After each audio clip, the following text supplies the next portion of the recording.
guys, welcome back to Jungle Flowers Canada. My name is Grania and thanks for joining me. So guys, today I have some chores to do. I have some plants to repot. I have some rooted cuttings that I need to pot up. So I also thought today we would check out the Mars Hydro light and do a comparison with my shop lights again. So I did do a comparison before and I said I would update you in a couple of weeks. So let's do that as well. I'm also going to water my plants down here with my mosquito dunks. If you haven't seen the video where I spoke about trying mosquito dunks on my fungus gnats, I will put a link in the description. So I will show you how I break up the mosquito dunks, etc. today. Okay guys, so the first thing I'm going to do is I have a number of rooted cuttings here and I'm going to plant them up. I also have some that are already potted up, but some are potted up in sphagnum moss that I bought directly from the nursery. So I just want to put them all into my own potting mix. So I have a Hoya Crimson Princess. What's going on down here? Come out. And part of it reverted. So I cut off the green and I have had it in soil for quite a while. So I thought I would pot them up. So let me show you the roots there. So they are ready to go into potting soil.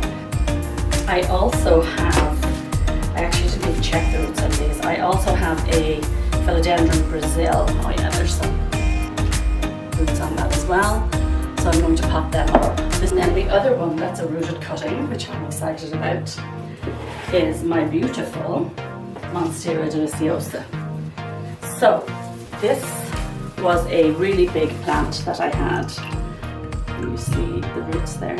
Actually a new growth there that's come out totally submerged in water. So I'm going to plant them up. I have a few more cuttings over there. It was a really big plant, but I didn't like the form it was taking, and also it got thrips. So I cut it all up and I decided I would start over. So first and foremost, I have to make sure I have enough potting soil. So I'm going to take all these plants off the top and I'm going to check that out. Okay guys, I do need to make some more soil, so I'm just going to do that very quickly.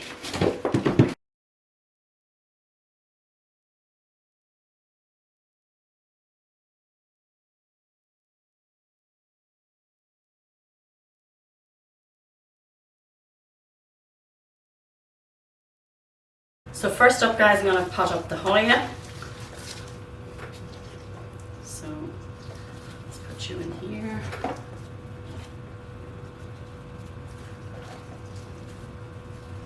Hoyas are so easy to root, guys.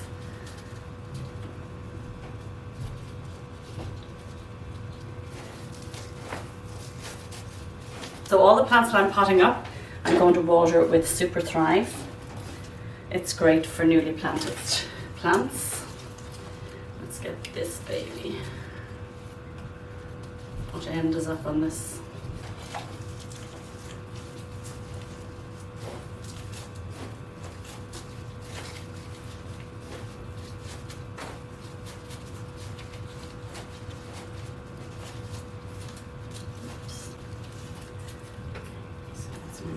So guys, I'm going to transplant my variegated string of hearts into a plastic pot. I just find with the terracotta pots dry out so quickly, and I have been starting to swap my plants over to plastic. Now let's have a look and see what's going on here. So you can see the roots aren't huge on it, guys. So I'm just going to put it into here. These are the little butterfly cuttings that I made. I think I'm going to make some more and put them into my prop box.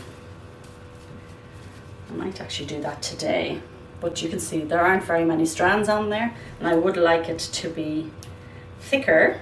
I think I can take a few little pieces off of that. So this I believe is a Hoya undulata. If I'm wrong, I'll put the name up. I just can't, I don't know why I can't think of it at the moment.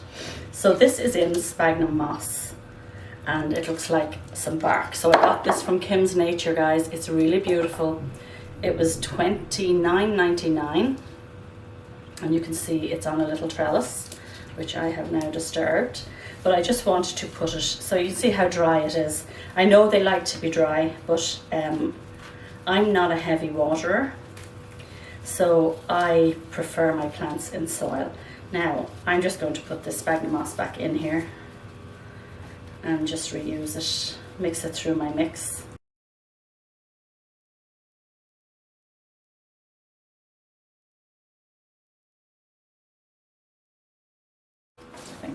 So what I'm going to do is I'm going to use the sphagnum moss and the soil that I have here in the pot, so that it's not too different a medium. I don't know if that's going to make any difference, but let's try. Now, this looks like the top piece grew all the way around and then got rooted in the soil, or in the sphagnum moss, doesn't it?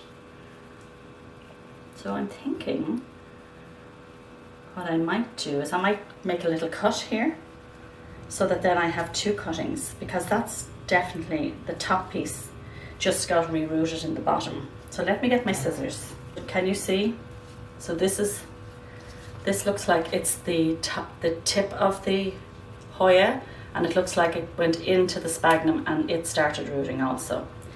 Now I don't know if there's a rule with Hoyas that if you plant them the wrong way around they won't grow, but to take a chance, and I'm going to put this in as its own separate cutting. So let's see what happens. So there's the piece that I cut off, so that's the roots of that are in there as well, and the two little pieces, I know you probably can't see it, but the two little pieces are there. So let's see what happens. Let's see if it'll produce another healthy shoot. Okay, so now here is my Hoya caudata. I love this, I'm so excited to get this. $29, guys, at Ken's Nature. Same thing, it's in orchid bark and sphagnum.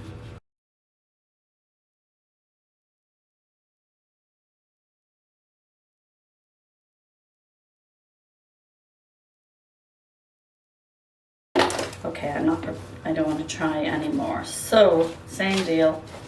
I'm going to put some sphagnum in with the soil. And let's put it in here. Let's get our little trellis in first. Then put my roots in. And then now we know that Hoyas like fast draining and airy soil. So this soil is actually very good for them because it has lots of aerating products in it. I love the markings on the leaf of the caudata. It's so cute. Okay, we're getting there, guys, slowly but surely. Now, my magnificum, my tiny magnificum is starting to struggle. One of its leaves is turning yellow, so I decided it's time to transplant it. So I'm actually not going to reuse this soil because I'm not sure oh, the roots are great actually, guys. Wait till you see the roots on this. The roots are actually brilliant. So I think it's time it was transplanted. Great root system on it. Lovely and white. Nice and healthy. So let's get it into a slightly bigger pot. So I'm going to reuse this pot here that the Hoyas were in. Okay.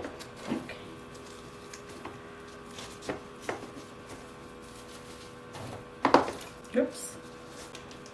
Yeah, that soil had coco husk and I think it had some orchid bark in it. So that wasn't a bad soil. I think maybe just the pot was too small. There wasn't a lot of soil in it. So let's put it in here and see if it does better. It's so tiny, oh my gosh. I also want to pot up my painted lady philodendron. So I want to put her on a moss pole. So guys, I'm contradicting myself saying I don't want to use terracotta, but I did buy this terracotta pot from IKEA with a base. So I don't have a lot of big pots, so I think for now I'm going to put this, it's a coco coir pole that I made. I will put a link in the description of how I made these, and I'm going to put it on this for now. Let's put the moss pole there, or the coco coir pole, and try and fill that up a little bit. Now these are extendable, these poles that I made. So as I say, if you do want to check it out, in the description you can. So let's take out my painted lady for the dinner.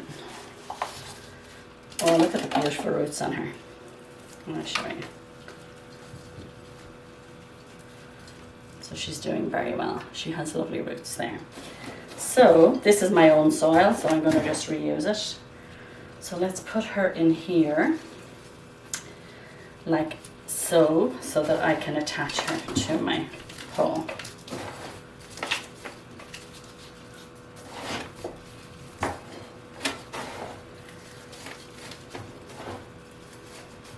She was crying out for a moss pole, wasn't she?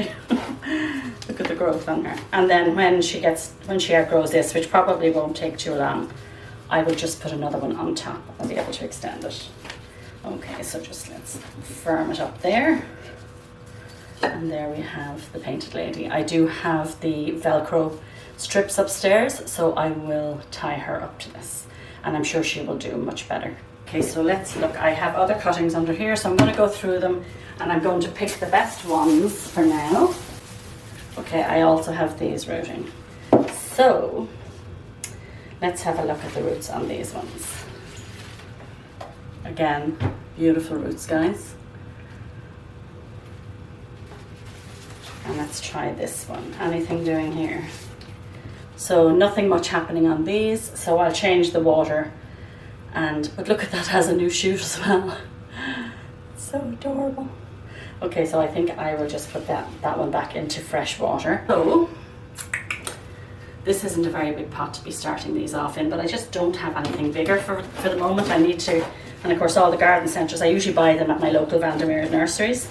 But of course it's closed at the moment, so I can't go down and get any. But let's take a look at these and see what is happening.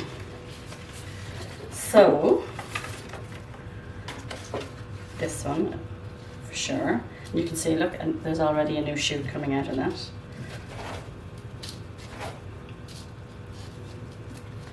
So I'm going to put that in there. This one doesn't have it. I'm going to plant it up anyway. Like they've started producing their roots, so I am going to give it a shot. Well, I think I'm just going to go with this. I'm going to just go with these three, I think, in this pot for now. I'm going to, guys, if you watched my video on my dilemma over large leaf plants in my home, if you saw it, you'll see that my creative wheel started spinning when I was talking about my haul. And I was saying like my haul would be an ideal place to put plants, but it's so dark. Well, I got the creative juices flowing. So I actually had one of those, you know, those lamps that, you know, what would you call them? Overhead lamps? I don't know what you call it. I'll show it to you in one of my videos. So I decided I would put some plants in my haul. So this is where this baby's going to go, into my haul.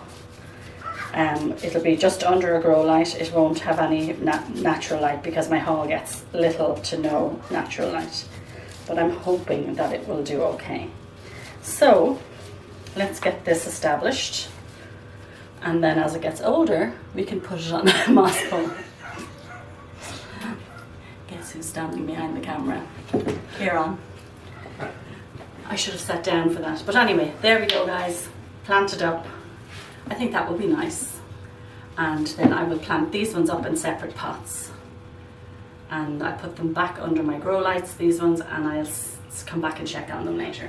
So that's a good few plants I got potted up today. So I'll bring them all back upstairs and put them in their permanent homes. So there is the second one. So that's 2 Monstera deliciosa. And let's try these guys in leca. So guys, this is the leca that I had used and I boiled all of it to make sure that there was no disease on them or no insects on them, and I cleaned them all up so that I can use them again. Might as well get some use out of them after buying them, okay? So I washed this pot. So let's put some lekker rolls in there.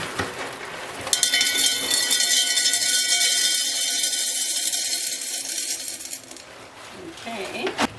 I don't know why, I just didn't like lekker, guys. It wasn't my favourite thing. I know there's lots of people that absolutely love it, and that's amazing if it's for you. It just wasn't for me.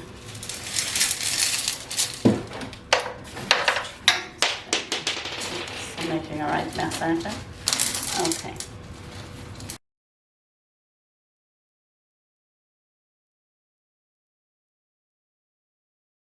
There's more on the floor. Okay, so there it is in the lekker. So here's my water, guys, just ordinary tap water, and here I have my Super Thrive.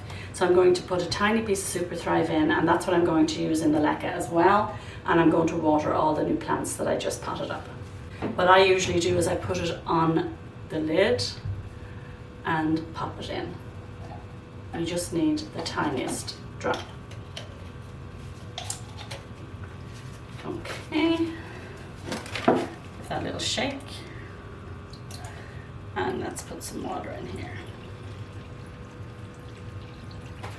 So I just brought the water up just below where I planted the cuttings. So now I'll just water my freshly cut ones, or freshly potted ones I should say. Okay.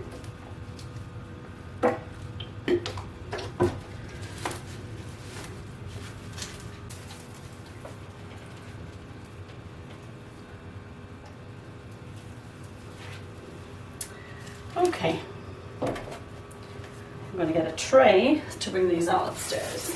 Okay guys, so the planting is done, and now on to the next job. So I did a video on how I'm trying mosquito dunks for fungus gnats. I'm not advocating for it, I don't know if it works or not. I'm doing a trial. Now I will put a link in the description if you haven't seen that video. But I was able to buy these at a local nature store, cheaper than they are on Amazon. So if you want to find that, go check out the other video. And this is trial and error, so I just want to show you what I did in all my other watering cans. So this covers 6 square meters of water, so I'm only using a quarter of a dunk in each watering can. So what I do is just take a quarter, pop it in the water. It doesn't dissolve straight away, guys. I'd say it's probably going to take a couple of weeks for it to fully dissolve. So that's why I am not sure how this is even going to work. This is purely an experiment. And what I've also been popping in there, and I did this upstairs probably in the summer, I bought these spikes, you know, these all-purpose fertilizer spikes 444, and I bought them actually in Dollarama. They're Job's Organic. And I always forget to fertilize my plants. I am the worst in the world. So what I've done is I've popped one of these into each of my watering cans. Does it work? I have no idea. Has it killed them? No. So I thought, you know what, it's better than nothing. So as I say, I have these in my watering cans. I figure I have them, I might as well use them. I don't know how efficient it is, but sure, you know, what the heck, let's just give it a try. So, so now what I need to do before I water these plants, I need this to sit for a couple of hours. Again, there are no instructions, guys. This is just what I believe you would need to do, because they're hard and they don't dissolve. So I think they need to be sitting in the water for some time to allow the whatever the product is that kills the fungus gnat larva to, you know, dissipate throughout the water.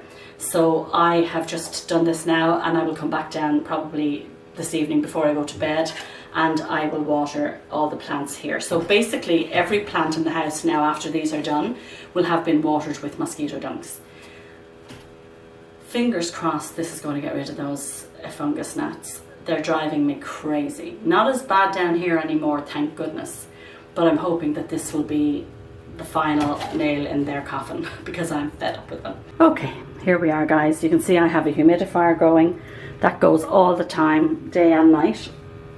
My grow lights come on in the evening because I'm in my basement. I can trick them to come up, my plants to, so they don't know which is day and night time. There's one right there. So these are the plants that are under the Mars Hydro grow light. You can see they're very happy, no issues at all with them. I think they, you know, they're doing very nicely. I'll just zoom in to some of them so you can have a look. This here, I believe, is a philodendron tiger tooth ring of fire. Oh my gosh, if it is, I will be so excited, but I really think it is. So you can see there are all the Hoyas that I just potted up recently. I did a video on that. You can see here that actually my Cebu Blue is looking a little under the weather. I'm just going to give it some water now and see will that perk up. And all in all, I would say that the plants are very happy under the Mars Hydro grow light. Now let's do the comparison with my shop lights. As you can see, guys, my plants are equally as happy under the shop lights. It's very hard for me to, because the environment I have these in, as I say, is, I've said it before, is different to what you guys would have yours in your living room. This is down in my grow room. But I just wanted to show you, these are just Costco shop lights that I paid, I think it was $49 for. And you can see everything is very happy under there also. Can I say it's as good as the Mars Hydro? No, I can't say that. You know, I don't. But I don't have proof either way. This is the thing. So I've been using these shop lights for 3 years, and they have actually, my plants have every year have done fantastic under them.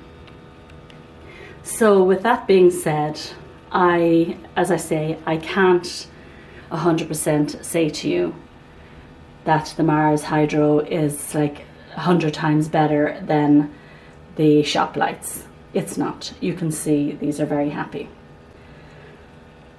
So I know Mars Hydro might not be very happy with me. Am I happy I have a Mars Hydro grow light? Of course I am. You know, I know my plants are definitely enjoying it. I just can't say how much more they're enjoying it to the previous system I had, which are my shop lights. I hope this is helpful to you in making your decision on what grow lights you would like to use. I think if you can afford the Mars Hydro and you have the money to do it, if it's not going to cause you any hardship, I say go ahead and buy them. If you can't afford them, the shop lights seem to work perfectly well. And as I say, I got that big, so that's the small Mars Hydro, and the shop light, you can see, is like the full length of the shelf. So obviously it covers much more area. That's really all I can say on it. I can't say you definitely need a Mars Hydro grow light. I can't even say you definitely need a grow light. These shop lights I use are 5000 Kelvin. They are not intended as grow lights. I just use them as grow lights because 5000 Kelvin is equivalent to daylight. So the decision would be yours, guys. I don't want to influence anybody in any way, and just because I was given a free light, I don't want to say to you guys, oh, they're amazing, you need to go get them. They have actually offered me other free products, guys, but I want to be honest with you. At the end of the day, you're my subscribers, you're my followers, and I don't want, to tell you guys to go out and buy this if it's something that you can't afford. So that would be my opinion. I will continue to use my shop lights. They're fantastic. I have, like, you would have seen when I did my videos earlier in the year how many plants I had underneath. I don't have as many now. I've kind of whittled them all down. I have some upstairs. I've traded some, so I don't have as many as I had before. But I will definitely continue using my Mars Hydro grow light for sure, and I will also continue using my shop lights. Okay guys, so that's it for today. I hope you found this video helpful. If you have any questions or comments, don't forget to ask below. I will ask again if you've watched the video through to the end. If you could put a green heart in the comments, that would be amazing. If you haven't subscribed, guys, it would really be helpful to me if you did. It just encourages me to keep going with my videos, and I really enjoy doing them. So if you haven't already subscribed, if you could do so, I would so appreciate it. Don't forget to give me that thumbs up. Okay guys, thank you so much and have a wonderful day. Take care.